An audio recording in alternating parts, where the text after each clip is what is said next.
ओम शांति। ओम शांति। ओम शांति। ओम शांति। तो आज सतगुरुवार, परम सतगुरु सुप्रीम गाइड शिव बाबा आज हमें अनेक बातों से मार्गदर्शित करेंगे। उसमें से कुछ अभ्यास आज हम लेंगे, चाहे वो किसी आत्मा के साथ कर्म में आना हो, चाहे वो योग की अवस्था हो या चिंतन हो। तो कुछ पॉइंट्स हम लेंगे और बहुत ध्यान से बाबा के महावाक्यों को हम सुनेंगे। 11 दिसंबर 2025 बाबा ने कहा, मीठे बच्चे, संगम युग पर तुम ब्राह्मण संप्रदाय बने हो। तुम्हें अब मृत्यु लोक के मनुष्य से अमर लोक का देवता बनना है। संगम युग पर तुम ब्राह्मण संप्रदाय बने हो। तुम्हें अब मृत्यु लोक के मनुष्य से अमर लोक का देवता बनना है। प्रश्न, तुम बच्चे किस नॉलेज को समझने के कारण बेहद का संन्यास करते हो?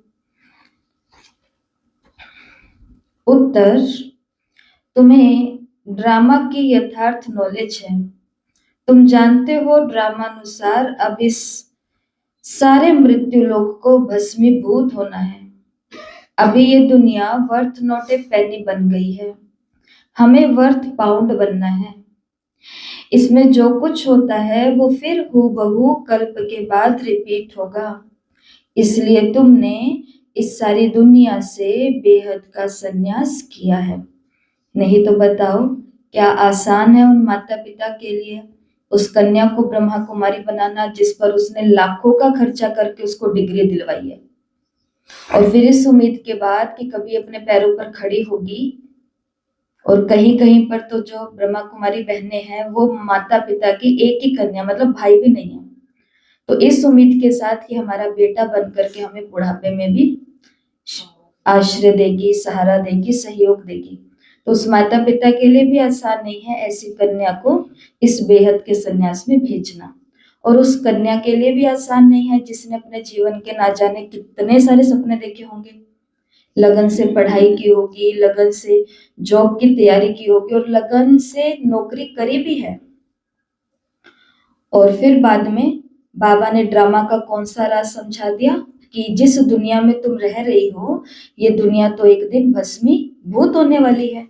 और उनको ये बात अंदर तक समझ में आ गई कि जब ये दुनिया भस्मीभूत ही होने वाली है तो क्यों ना मैं उस दुनिया की तैयारी करूं, उस दुनिया के लिए नौकरी करूं, उस दुनिया के लिए पढ़ाई करूं, उस दुनिया के लिए वनवाह में रहूं जिस दुनिया में मेरे को 21 जन्म के लिए ना केवल खुद को जाना है लेकिन अपने पूरे परिवारों को लेकर के जाना है, अनेक आत्माओं को लेकर जाना है। इसलिए बाबा ने कहा कि बेहद का संन्यास करते हैं किस नॉलेज के आधार पर, तो वो है ड्रामा की यथार्थ नॉलेज। गीत है, तुम आने वाले कल की तुम महारानी हो, तस्वीर हो, तकदीर हो। ओम शांति। ओम शांति। बच्चों ने गीत की लाइन सुनी, आने वाला है अमर लोक और ये है मृत्यु लोक। अमर लोक और मृत्यु लोक का ये है पुरुषोत्तम संगम युग। अब बाप पढ़ाते हैं संगम पर, आत्माओं को पढ़ाते हैं, इसलिए बच्चों को कहते हैं आत्म अभिमानी होकर के बैठो। ये निश्चय करना है, हमको बेहद का बाप पढ़ाते हैं। हमारी एम ऑब्जेक्ट ये है लक्ष्मी नारायण या मृत्यु लोक के मनुष्य से अमर लोक का देवता बनना। ऐसी पढ़ाई तो कभी कानों से सुनी नहीं, ना किसको कहते हुए देखा जो कहे कि बच्चों तुम आत्म अभिमानी हो बैठो। ये निश्चय करो कि बेहद का बाप हमको पढ़ाते हैं। कौन सा बाप? बेहद का बाप निराकार शिव। अभी तुम समझते हो हम पुरुषोत्तम संगम युग पर हैं। अभी तुम ब्राह्मण संप्रदाय बने हो और फिर तुमको देवता बनना है। पहले शूद्र संप्रदाय के थे, बाप आकर पत्थर बुद्धि से पारस बुद्धि बनाते हैं। पहले सतो प्रधान पारस बुद्धि थे, अब फिर बनते हो। ऐसे नहीं कहना चाहिए कि सतयुग के मालिक थे। सतयुग में विश्व के मालिक थे। फिर 84 जन्म ले सीढ़ी उतरते उतरते सतो प्रधान से सतो रजो तमो में आए हैं। पहले सतो प्रधान थे तो पारस बुद्धि थे। फिर आत्मा में खाद पड़ती है, मनुष्य समझते नहीं। बाप कहते हैं तुम कुछ नहीं जानते थे, ब्लाइंड फेथ था। सिवाय जानने के किसी की पूजा करना, किसी को याद करना, इसको अंधश्रद्धा ही कहा जाता है ना। और अपने श्रेष्ठ धर्म श्रेष्ठ कर्म को भी भूल जाने से वो कर्म भ्रष्ट और धर्म भ्रष्ट बन पड़ते हैं। भारतवासी इस समय दैवी धर्म से भी भ्रष्ट हैं। बाप समझाते हैं वास्तव में तुम हो प्रवृत्ति मार्ग वाले। वही देवताएं जब अपवित्र बनते हैं तब देवी देवता नहीं कह सकते, इसलिए नाम बदल हिंदू धर्म रख देते हैं। ये भी होता है ड्रामा प्लान अनुसार। सभी एक बाप को पुकारते हैं, हे पतित पावन ना हो। वो एक ही गॉडफादर है जो जन्म मरण से रहित है। तो बहुत सारे लोग पूछते हैं ना कि आप हिंदू धर्म और सनातन धर्म को अलग अलग कर देते हो, तो हम उनको कैसे समझाएंगे कि ये दोनों एक हैं लेकिन एक नहीं है? कोई उदाहरण देना चाहेगा? कैसे समझा सकते हम किसी को?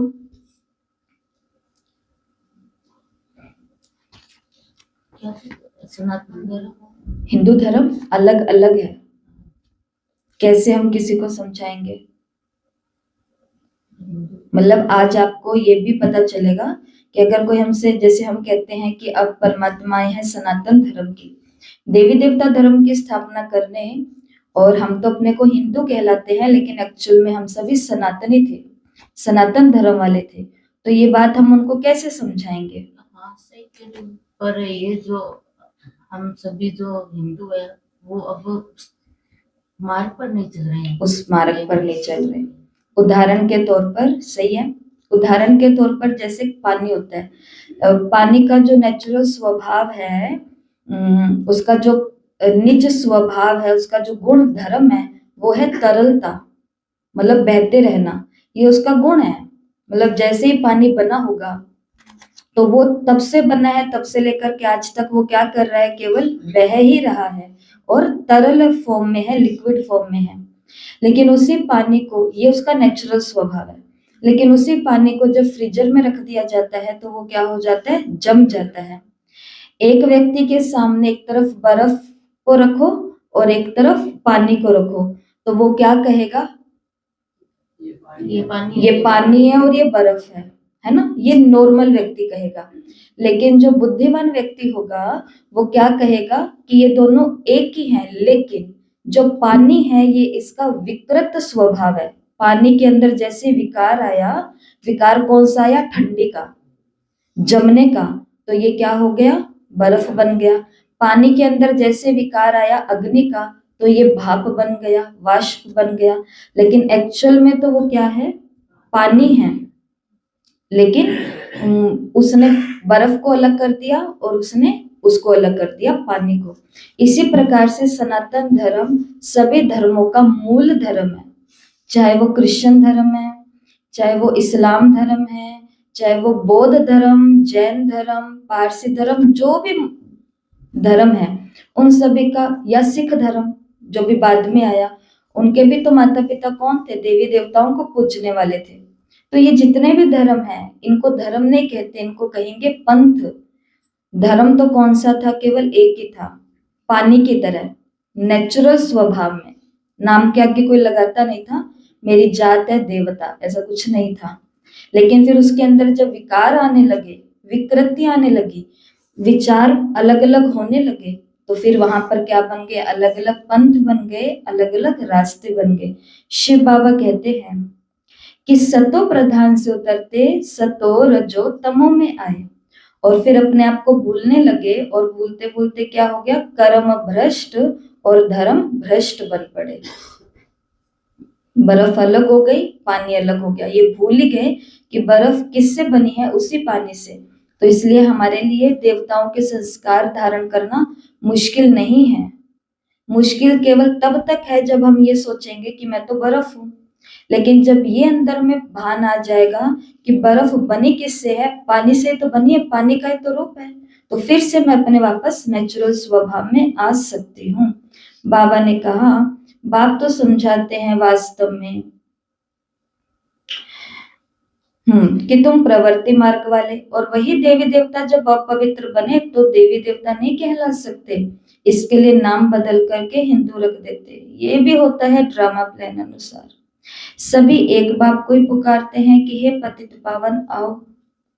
वो एक ही गॉडफादर है जो जन्म मरण रहित है। ऐसे नहीं कि नाम रूप से न्यारी कोई चीज है। आत्मा का और परमात्मा का रूप बहुत सूक्ष्म है, जिसको स्टार बिंदु कहते हैं। शिव की पूजा करते हैं, शरीर तो है नहीं।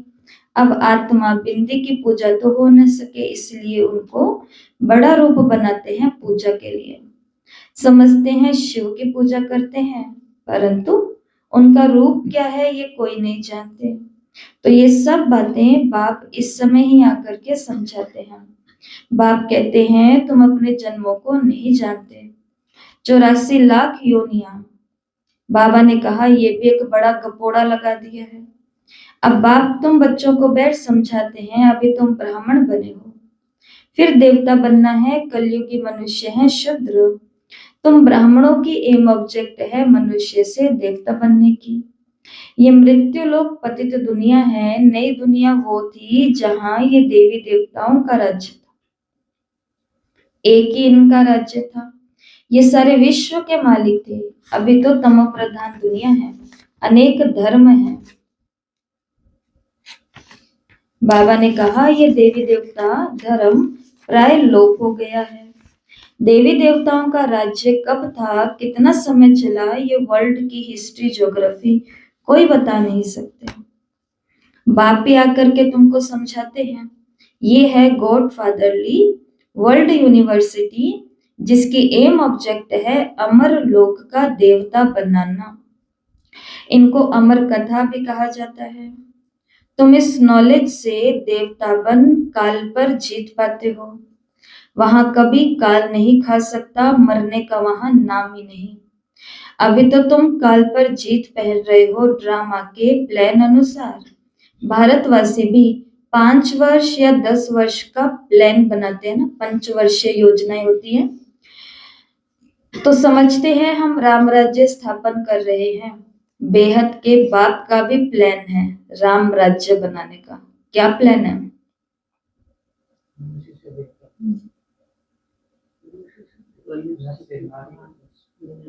हाँ, ये तो करना ही है, मतलब राम राज्य बनाना ही है।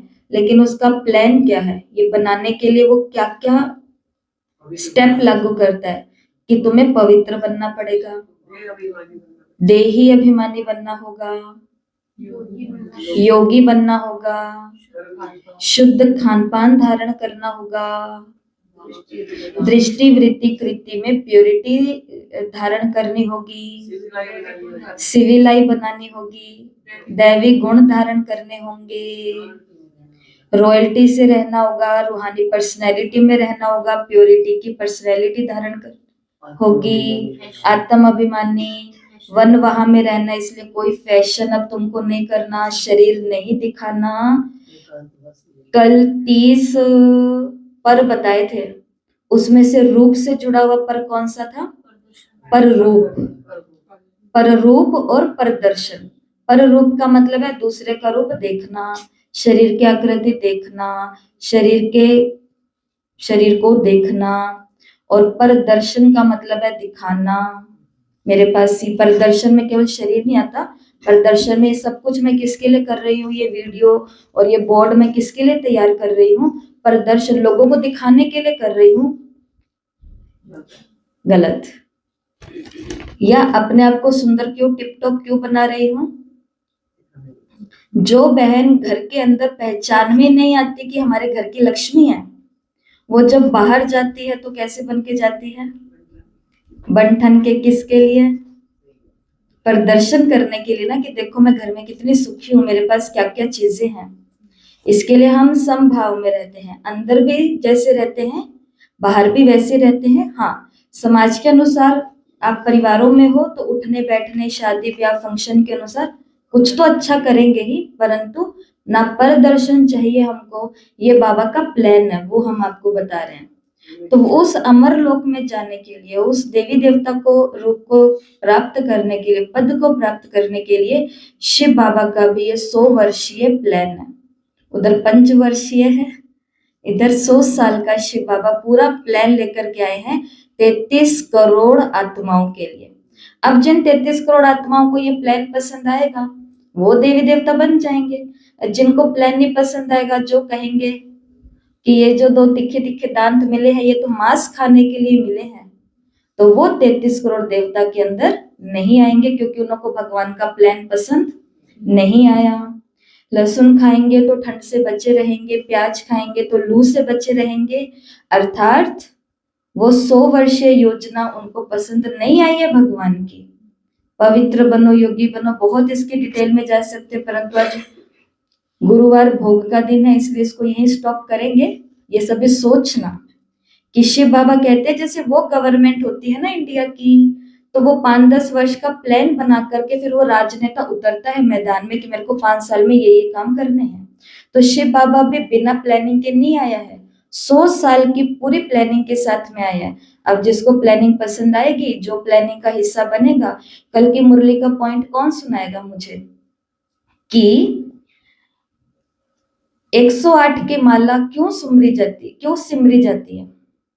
मददगार बने बच्चे को। क्योंकि यही 108 हैं जो भगवान को जिन्होंने मदद की। बाबा ने कहा मदद की तो सिमरे क्यों नहीं जाएंगे, ये बाबा के शब्द थे। भाई मेरे ये बच्चे क्यों नहीं सिमरे जाएंगे जब इन्होंने भगवान को इतनी मदद की। और कितने थे प्लान सुनने वाले? 33 करोड़ थे, लेकिन पूरा उसके जैसा बनने वाले 16,108 ही थे। इसलिए वो क्या बन जाएंगे? राजा रानी, महाराजा महारानी, प्रिंस प्रिंसेस बन जाएंगे। शिव बाबा कहते हैं कि बेहद के बाप का भी प्लान है राम राज्य बनाने का। वो तो सब है मनुष्य, मनुष्य तो राम राज्य नहीं स्थापन कर सकते। राम राज्य कहा जाता है सत्य को, तो इन बातों को कोई नहीं जानते। मनुष्य कितनी भक्ति करते, जिस्मानी यात्राएं करते। दिन अर्थात सत्युग त्रेता में इन देवताओं का राज्य था, फिर रात में भक्ति शुरू होती है। सत्युग में भक्ति नहीं होती है।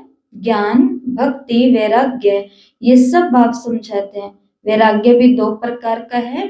एक है हठ योगी निवृत्ति मार्ग वालों का, वो घर बार छोड़ करके जंगल में जाते हैं। और अब तुमको है बेहद का संन्यास करना, सारे मृत्यु लोक का। बाप कहते हैं ये सारी दुनिया भस्मीभूत होने वाली है। ड्रामा को बहुत अच्छी रीति से समझना है। जो मिसल टिक टिक होती रहती है, जो कुछ होता है फिर 5,000 वर्ष के बाद हूबहू रिपीट होगा। तो अपने आज के संगम को कैसा बनाना है? ऐसा जो हर कल्प में मेरा संगम ऐसा ही हो। इसको बहुत अच्छी रीति समझकर फिर बेहद का संन्यास करना है। समझो, कोई विलायत जाते हैं, कहेंगे वहां हम ये नॉलेज पढ़ सकते हैं? बाप कहते हैं हाँ, कहाँ भी बैठ तुम ये पढ़ाई पढ़ सकते हो। इसमें पहले 7 रोज का कोर्स लेना पड़ता है, बहुत सहज है। आत्मा को सिर्फ ये समझना होता है। हम सतो प्रधान विश्व के मालिक थे, अब सतो प्रधान, तब हम सतो प्रधान थे, अब तमो प्रधान बन गए हैं। 84 जन्मों में बिल्कुल ही वर्थ नोटे पैनी अर्थात कौड़ी तुल्य बन चुके हैं। अब फिर हम पाउंड कैसे बने? अब कलयुग है, फिर जरूर सत्युग होना है। तो बाप कितना सिंपल समझाते हैं, 7 दिन का कोर्स समझना है। कैसे हम सतो प्रधान से तमो प्रधान बने हैं? काम चिता पर बैठ तमो प्रधान बने हैं, और फिर ज्ञान चिता पर बैठ सतो प्रधान बनना है। बहुत दूर दूर रहते हैं ना, और वहां पर बहनें भी नहीं पहुंच पाती, मानो सेंटर भी नहीं है या खुल ही नहीं पाता। तो उस कंडीशन में बाबा ने उस आत्माओं को क्या बोला है कि आपको केवल 7 डे का कोर्स समझना है, उसके बाद में ये पढ़ाई आपको मिलेगी और आपको बस अपना नियम बनाना है। आप ऐसा क्यों समझो, देखो मैं आपको 5-6 दिन पहले की बात बताऊं, एक माता का फोन आया, तो वो क्या कह रहे हैं कि हम यहाँ पर आपका कमरा तैयार करवा देंगे, आपके लिए सारी व्यवस्था करवा देंगे, आप यहाँ पर आकर के रह लोगे हमें ज्ञान सुनाने के लिए। हमने कहा कि 3 दिन, 1 दिन हम अप डाउन कर सकते हैं, लेकिन रह नहीं सकते। कहते पर हम सारा प्रबंध करेंगे, आप यहीं रह जाना। लेकिन क्या ऐसा मुमकिन है हर बहन के लिए? नहीं है मुमकिन। पर ये तो मुमकिन है कि बहुत दूरी पर है तो 7 दिन का कोर्स लो और जहां पर हो वहां पर नियम बनाओ। आप ऐसा समझना ही नहीं है। उनको बोला कि आप 6 बजे घर पर बैठे हो। आप ये सोचो ना, जैसे कोविड था, कोरोना के दिन याद होंगे बहुतों को, उस समय हम मुरली कराते थे फोन के ऊपर।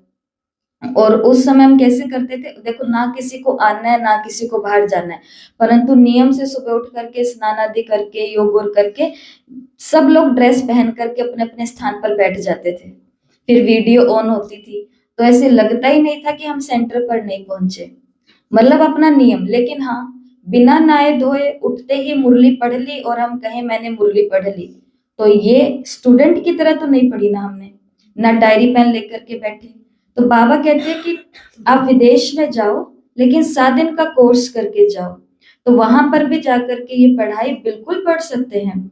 कैसे हम सतो प्रधान से तमो प्रधान बने हैं, काम चिता पर बैठ तमो प्रधान बने हैं, अब फिर ज्ञान चिता पर बैठ सतो प्रधान बनना है। वर्ल्ड की हिस्ट्री ज्योग्राफी रिपीट होती है, चक्कर फिरता है। अभी है संगम युग और फिर सतयुग होगा। अभी हम कलयुगी विशेष बने हैं, सो फिर सतयुगी वॉइसलेस कैसे बने। उसके लिए तो बाप रास्ता बताते हैं, पुकारते हैं हमारे में कोई गुण नहीं है, अब ऐसा हमको गुणवान बनाओ। जो कल्प पहले बने थे उन्हों को ही फिर से बनना है। बाप समझाते हैं पहले पहले तो अपने को आत्मा समझो। आत्मा ही एक शरीर छोड़ करके दूसरा लेती है। अब तुमको देही अभिमानी बनना है। अभी ही तुम्हें देही अभिमानी बनने की शिक्षा मिलती है। ऐसे नहीं कि तुम सदैव देही अभिमानी रहेंगे, नहीं। सतयुग में तो नाम शरीर के रहते हैं, लक्ष्मी नारायण के नाम पर ही सारी कारोबार चलती है। अभी यह है संगम युग, जबकि बाप समझाते हैं तुम अशरीरी आए थे, फिर अशरीरी बन वापस जाना है। अपने को आत्मा समझ बाप को याद करना है। यह है रूहानी यात्रा। आत्मा अपने रूहानी बाप को याद करती है। बाप को याद करने से ही पाप भस्म हो जाएंगे और इसको ही योग अग्नि कहा जाता है। याद तो तुम कहाँ भी कर सकते हो, 7 रोज में समझाना है।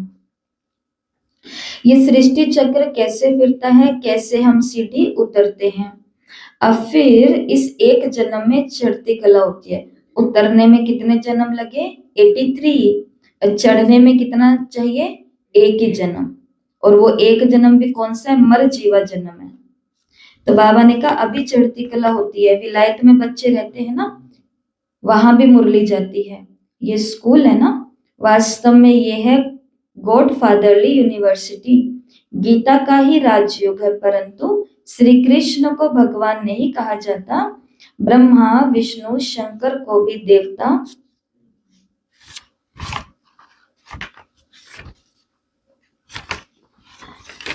बाबा ने कहा ब्रह्मा विष्णु शंकर को भी देवता कहा जाता है। अभी तुम पुरुषार्थ कर फिर से सतो प्रधान बनते हो। प्रजापिता ब्रह्मा भी जरूर यहाँ होगा। शायद यहाँ पर है ब्रह्मा विष्णु शंकर को भी देवता नहीं कहा जाता। लक्ष्मी नारायण देवी गुण वाले मनुष्य है और ब्रह्मा विष्णु ये है देवता है। ये देवता है, सूक्ष्म देवता है। तो अभी तुम पुरुषार्थ कला कम होती जाएगी। हाँ, अभी तुम पुरुषार्थ करके फिर से सतो प्रधान देवता बनते हो। प्रजापिता ब्रह्मा भी जरूर यहाँ होगा। प्रजापिता तो मनुष्य है ना, प्रजा जरूर यहाँ ही रची जाती है।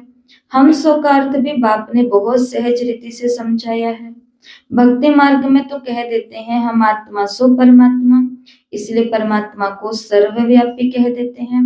बाप कहते हैं सब में व्यापक है आत्मा। मैं कैसे सब में व्यापक होऊंगा? तुम मुझे बुलाते ही हो, हे पतित पावन, आओ आकर हमको पावन बनाओ। निराकार आत्माएं सब आकर अपना अपना रथ लेती हैं। हर एक अकाल मूर्त आत्मा का तख्त ये है, तो ये शरीर, तख्त कहो अथवा रथ कहो, बाप को तो रथ नहीं है, वो निराकार ही गाया जाता है। ना सूक्ष्म शरीर है ना स्थूल शरीर है। निराकार खुद रथ में जब बैठे तब बोल सके। रथ बिगर पतितों को पावन कैसे बनाएंगे? बाप कहते हैं मैं निराकार आकर इनका लोन लेता हूं। टेम्परेरी लोन लिया है, इनको भाग्यशाली रथ कहा जाता है। टेम्परेरी लोन क्यों कहा बाबा ने? बस कुछ समय के लिए, 100 साल के लिए तो लिया इस आत्मा का शरीर लोन बाबा ने, तो टेम्परेरी। बाप इस सृष्टि के आदि मध्य अंत का राज बताए, तुम बच्चों को त्रिकालदर्शी बनाते हैं और कोई मनुष्य ये नॉलेज नहीं जान सकते।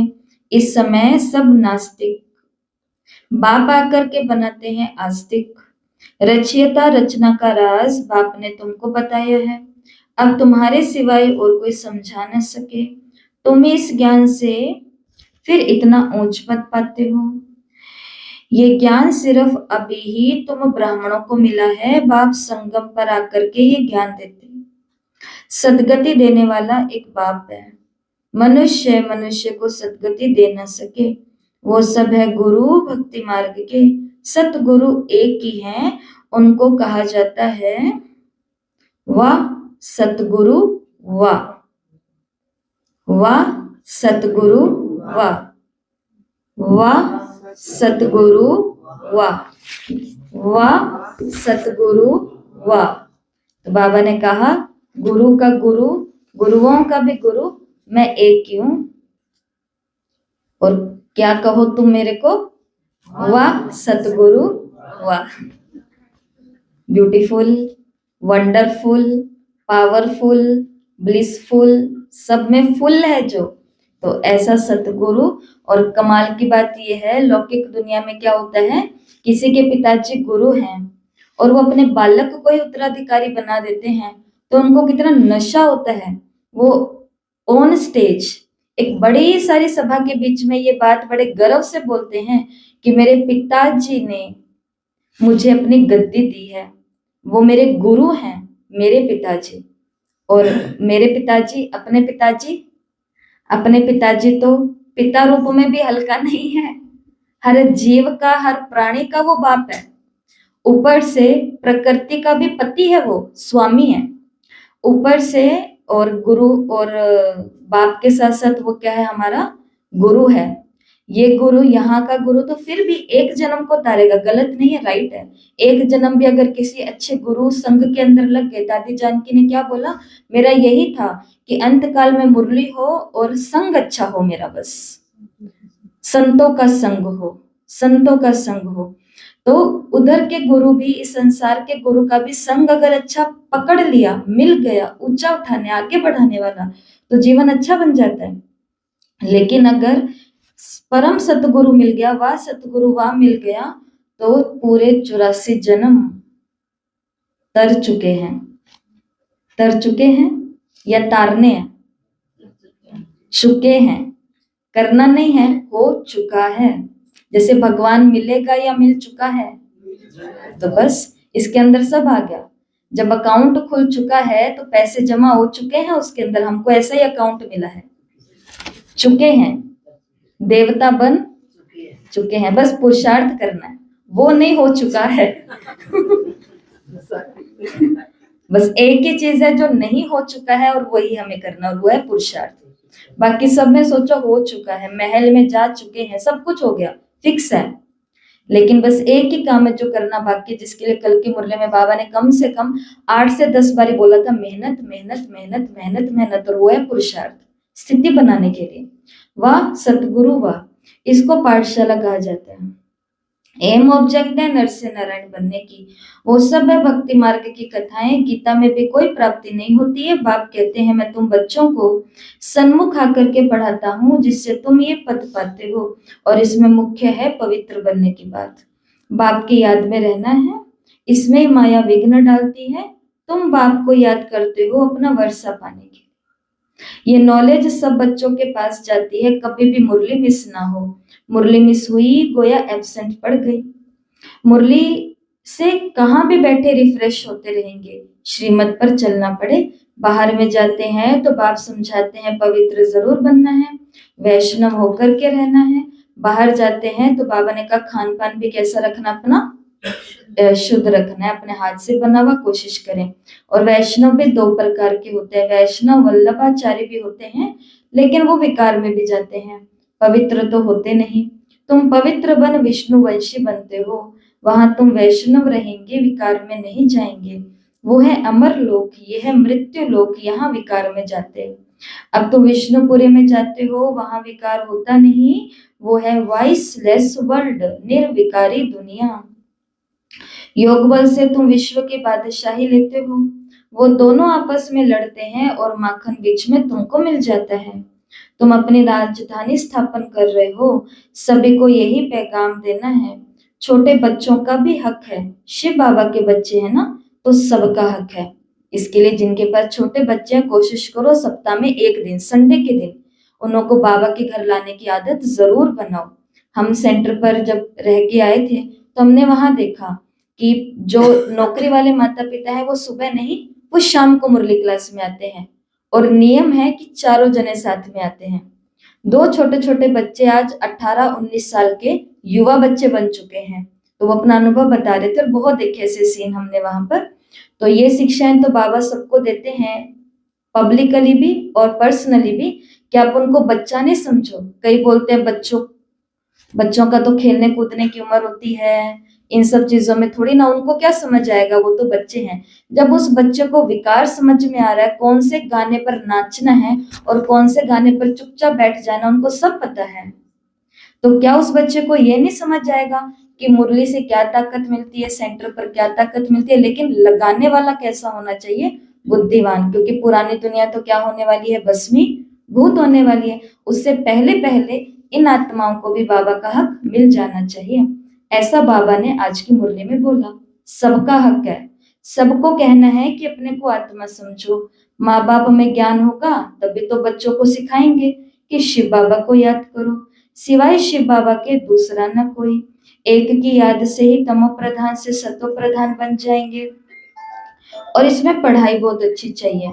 विलायत में रहते भी तुम पढ़ सकते हो, इसमें किताब आदि कुछ भी नहीं चाहिए। कहाँ भी बैठे तुम पढ़ सकते हो, बुद्धि से याद कर सकते हो। ये पढ़ाई इतनी सहज है, योग अथवा याद का बल मिलता है। अभी तुम विश्व के मालिक बन रहे हो, बाप राजयोग सिखाकर पावन बना रहे, तो वो है हठ योग और ये है राजयोग। इसमें परहेज बहुत अच्छी रखनी होती है। इन लक्ष्मी नारायण जैसा सर्वगुण संपन्न बनना है तो खान पान की भी परहेज चाहिए। ये नहीं बोल सकते कि मैं शादी में गई ना इसलिए मुझे खाना पड़ा। क्यों, किसी ने कहा था कि आप नहीं खाओगे तो हम नाराज हो जाएंगे, हम शादी नहीं करेंगे? कोई मजबूरी नहीं थी, वो तो मैंने ही सोचा कि कौन अब एक जने के लिए घर जाके बनाएगा, बाबा को याद करके खा लेती हूँ, बिना लहसुन प्याज वाला कौन सा है।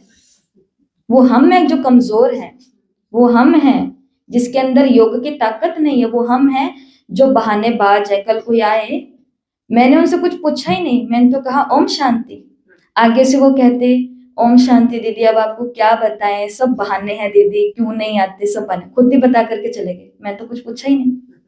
तो ये होता है शीश महल, देवियों के आगे सब सच सच बता के जाते हैं ना, कि हे माँ मैंने आज ये कर दिया, हे माँ आज मैंने ये कर दिया, हे हनुमान बाबा आज मैंने ये कर दिया, हे रामदेव बाबा आज मैंने ये कर दिया। वो पूछते हैं कि बताओ क्या कर दिया। अब बताओ, ऐसे आत्माएं आ रहे हैं, वो खुद ही आकर के बता रहे हैं कि सब बहानेबाजी। कल का ताजा ताजा उदाहरण, तो बाबा ने आज अपन सभी को क्या श्रीमत दी है, खास आप सभी को क्या श्रीमत दी है, परिवार में रहने वालों को, पक्के ब्राह्मणों को, कि भोजन का भी क्या करना है, खान पान का भी परहेज रखना है। और दूसरी बात, पहली बात ये, और दूसरी बात बाप को याद करना है तो जन्म जन्मांतर के पाप कट जाएंगे।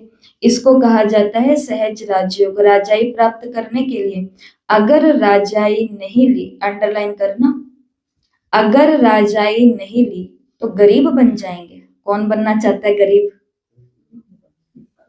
कोई भी नहीं बनना चाहता, बल्कि हम तो बाबा के पास आए हैं संपत्तिवान धनवान बनने के लिए। उसमें कोई भी बुरी बात नहीं है, लो ये वरदान, और बाबा हमको यहीं पर ही बनाएगा संपन्न संपूर्ण हर चीज में। लेकिन बाबा ने कहा अगर अभी राजाई नहीं ली तो गरीब बन जाएंगे। यहाँ राजाई की बात हो रही है, रजाई की बात नहीं हो रही है।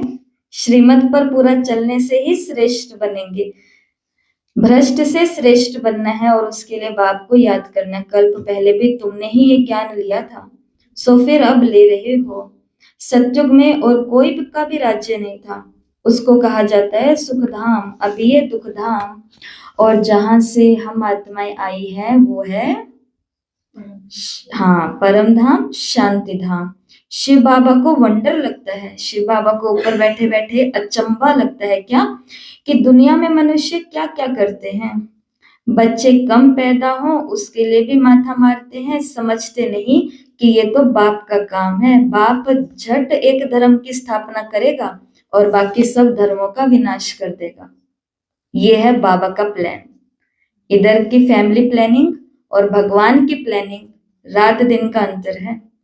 एक धक से वो लोग कितनी दवाइयां आदि निकालते हैं पैदाइश कम करने के लिए, बाप के पास तो एक ही दवाई है, एक ही धर्म की स्थापना करते हैं।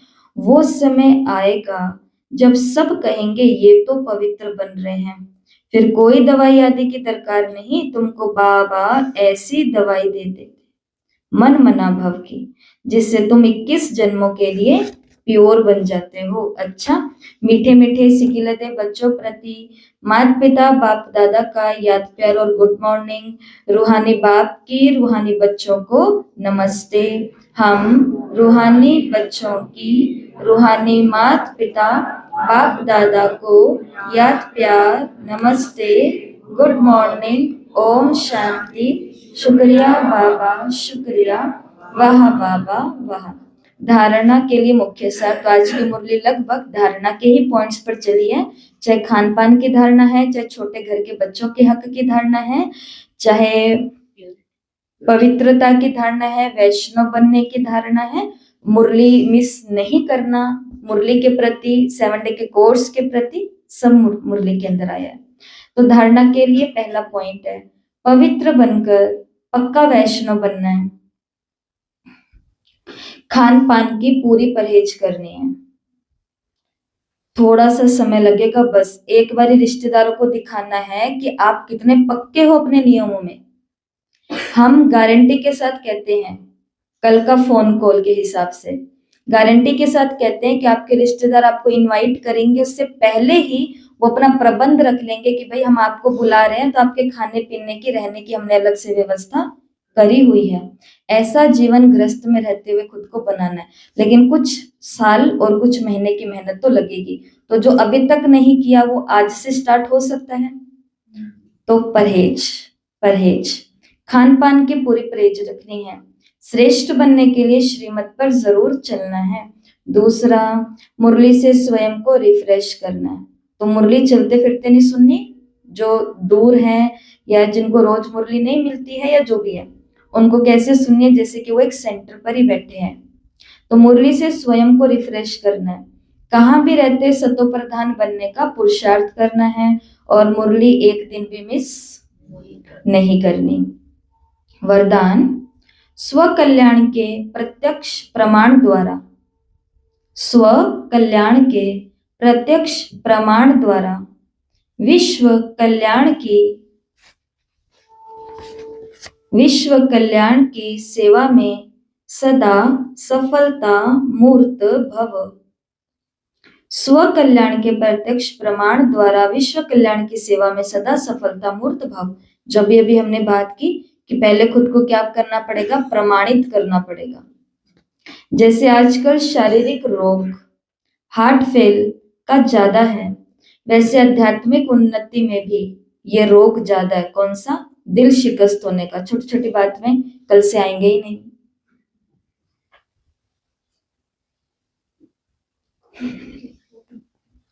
ये करेंगे ही नहीं, वहां जाएंगे ही नहीं, ये सुनेंगे ही नहीं, बाबा तेरे को याद करूंगी ही नहीं। एक माता ने बोला कि दीदी मैंने बाबा को बोल दिया कि बाबा मैं नहीं याद करती आपको, और दीदी उस दिन मैंने अमृत वेला नहीं किया जानबूझ के, लेकिन उठी हूँ। लेकिन अब देखो उसको हमने बताया कि आप उठे हो, वो कहती मैं उठी हूँ और उठ करके बाबा को बोल रही हूँ मैं आज अमृत वेला नहीं करूंगी, मैं आज अमृत वेला नहीं करूंगी। और कहते कि मुरली सुनने के लिए मैं जानबूझ के नहीं आई, लेकिन उसी समय बैठ के मैं सोच रही थी मैं मुरली में नहीं जाऊंगी, मैं मुरली में नहीं जाऊंगी। हमने बोला ऐसा योग तो आपका कभी नहीं लगा जैसा योग आपका कल लगा हुआ था। हाँ, कि आप अमृत वेला, आपने सोचा मैंने किया नहीं, लेकिन जबरदस्त अमृत वेला तो आप ही ने किया कि मुझे अमृत वेला नहीं करना, बाबा को याद नहीं करना। ये बोलते बोलते भी आप किसको याद कर रहे थे? बाबा को याद कर रहे थे। क्यों? रावण की सारी सेना है उसके लिए बोलते हैं सब स्वर्ग में चले गए, क्योंकि जब जब एक वानर आता था तब तब वो असुर राक्षस बोलते थे कि राम का वानर आ गया, राम का वानर आ गया, राम का वानर आ गया। तो ऐसा हार्ट, तो वो उनकी मुक्ति हो गई। तो ऐसा बाबा ने कहा यहाँ पर भी थोड़ा ये हार्ट फेल होने की बीमारी ज्यादा है, रोग ज्यादा फैला हुआ है आध्यात्मिक उन्नति में भी। ऐसे दिल शिकस्त आत्माओं में प्रैक्टिकल परिवर्तन देखने से ही हिम्मत और शक्ति आ सकती है। सुना बहुत है, आप देखना चाहते हैं, प्रमाण द्वारा परिवर्तन चाहते हैं, तो विश्व कल्याण के लिए स्व कल्याण पहले सैंपल रूप में दिखाओ। विश्व कल्याण की सेवा में सफलता मूर्त बनने का साधन ही है प्रत्यक्ष प्रमाण। इससे ही बाप की प्रत्यक्षता होगी। जो बोलते हो वो आपके स्वरूप से प्रैक्टिकल दिखाई दे, तब बाप मानेंगे। स्लोगन, दूसरे के विचारों को अपने विचारों से मिलाना, यही है रिगार्ड देना। दूसरे के विचारों को अपने विचारों से मिलाना, यही है रिगार्ड देना। और आज के अव्यक्त इशारे हैं, अब संपन्न व कर्मातीत बनने की धुन लगाओ। कर्मातीत बनने के लिए चेक करो कि हम कहाँ तक कर्म बंधन से न्यारे बने हैं। लौकिक अलौकिक कर्म और संबंध दोनों में स्वार्थ भाव से मुक्त कहाँ तक बने हैं। जब कर्मों के हिसाब किताब व किसी भी व्यर्थ स्वभाव स्व संस्कार के वश होने से मुक्त बनेंगे, तब कर्मातीत स्थिति को प्राप्त कर सकेंगे। कोई भी सेवा, कोई भी संगठन, प्रकृति की परिस्थिति, स्वस्थिति व श्रेष्ठ स्थिति को डगमग ना करे। इस बंधन से भी मुक्त रहना ही कर्मातीत स्थिति की समीपता है। तो कौन सा बंधन? स्वार्थ भाव का बंधन। चाहे लौकिक में रह रहे हैं चाहे अलौकिक में रह रहे हैं, कर्म में संबंधों में कहीं पर भी हमको स्वार्थ नहीं होना चाहिए। तो बाबा ने कहा आप ऑटोमेटिक ही मुक्त अवस्था में आ जाओगे। नहीं तो सेवा, सेवा भी कौन सी करूं? जहां से मेरा नाम ज्यादा होगा, जहां मैं दिखूंगी ज्यादा, तो स्वार्थ हो गया। संगठन में भी कहा जाऊं, जो लोग मेरे को आगे करते हैं मैं उसी संगठन में जाऊंगी। कितने लोग सेंटर चेंज कर लेते हैं, क्यों?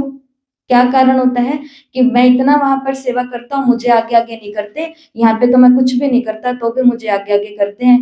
तो क्या ये आत्मा कभी कर्मातीत बन पाएगी?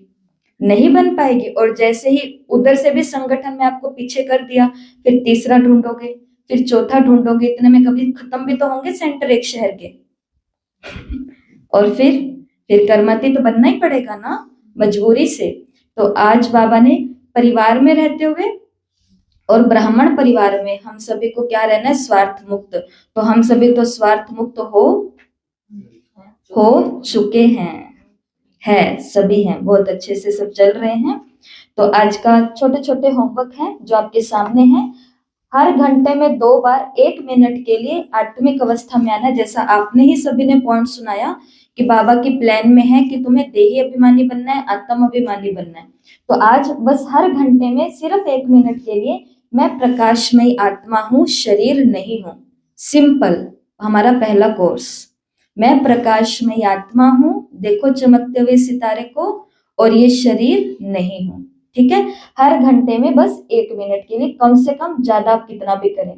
दृष्टि को शक्तिशाली बनाने का अभ्यास है कि जब हम पूरा दिन आज किसी के भी कर्म संबंध में आएंगे तो उस आत्मा के लिए क्या सोचना है कि ये भी एक पवित्र आत्मा है ना। देखो किसी के अंदर कोई अलग प्रकार की इम्प्योरिटी, किसी के अंदर कोई अलग प्रकार की है, तो ये एक पवित्र आत्मा है, ड्रामा में अपना पार्ट निभा रही है। और फिर इसके बाद जब हम बाबा का प्रकाश उस आत्मा को देंगे तो उसके अंदर चेंज होने की ताकत आएगी। लेकिन पहले अपने को क्या देखना होगा कि ये एक पवित्र आत्मा है, ड्रामा में अपना पार्ट निभा रही है, ये कर्म में आते समय, रिश्तों में, सेवाओं में आते समय। और जब हम योग करते हैं, दिन में 4-5 बारी आज योग करना है, बीच बीच में काम करते करते छुट्टी लेकर के, रुक करके, मैं मेरे परम पिता मेरे साथ हैं और मुझे शक्ति दे रहे हैं। मेरे परम पिता मेरे साथ हैं और मुझे शक्ति दे रहे हैं। यहाँ पर परम पिता, परम सतगुरु, परम शिक्षक व सतगुरु व सब अनुभव कर सकते हैं। बस ये 3 ही आज के होमवर्क है, और इन तीनों में से आपको जो स्वमान इन दोनों में से अच्छा लगे वो आज 21 बारी लिख लेना। मैं प्रकाशमय आत्मा हूँ, शरीर नहीं हूँ, या फिर मेरे परमात्मा मेरे साथ हैं, मुझे शक्ति दे रहे हैं। 21 बार इन दोनों में से जो अच्छा लगे वो लिख लेना। और कल से रिकॉर्डिंग नहीं जाएगी, अव्यक्त मुरली की भी रिकॉर्डिंग पूरी हो चुकी है। अब अगली भट्टी से हम शुरुआत करेंगे जो 21 दिन की भट्टी रहेगी, और उसके अंदर 1983 की पूरी मुरलियां कंप्लीट हो जाएगी। पहले 22 तारीख को पेपर होगा, उसके बाद पता चलेगा। और साथ में साकार मुरली भी, अब हम जब मधुबन से वापस आ जाएंगे उसके बाद 20 तारीख की 19 तारीख की मुरली हम करेंगे फोन के थ्रू। बाकी एक बारी सभी से छुट्टी ले रहे हैं। ओम शांति।